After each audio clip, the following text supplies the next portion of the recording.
টি-20 বিশ্বকাপ থেকে ফেরার পর আপাতত কাছাকাছি সময়ে জাতীয় দলের নেই কোনো সিরিজ। লম্বা সময় বিরতি থাকলেও বেশ কয়েকজন ক্রিকেটার ব্যস্ত সময় পার করবেন ফ্রাঞ্চাইজি লিগে। লঙ্কা প্রিমিয়ার লিগ এলপিএল খেলতে শ্রীলঙ্কার উদ্দেশ্যে রওনা দিয়েছেন তাসকিন আহমেদ, মুস্তাফিজুর রহমান এবং তৌহিদ হৃদয়। আমেরিকান মেজর লিগ ক্রিকেট কানাডার গ্লোবাল টি-20 টুর্নামেন্ট খেলবেন বাংলাদেশে সাকিব আল হাসান, শরীফুল ইসলাম, রিশাদ হোসেন এবং মোহাম্মদ সাইফুদ্দিন। সামনে পাকিস্তানের বিপক্ষে সিরিজ থাকায় ফ্রাঞ্চাইজি লিগ খেলতে যাওয়া ক্রিকেটাররা কয় দিনের জন্য অনুমতি পেয়েছেন তা নিয়ে কৌতূহল রয়েছে ক্রিকেট প্রেমীদের মধ্যে।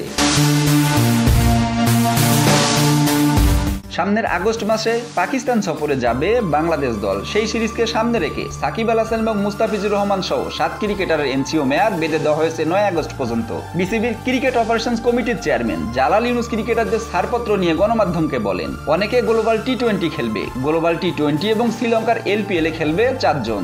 এর মধ্য থেকে ক্রিকেটারদের ছাড়পত্র দেওয়া হয়েছে বিভিন্ন সময়ের জন্য। এনসিও পাওয়া ক্রিকেটারদের বলা হয়েছে 10 আগস্টের আগে রিপোর্ট করার জন্য।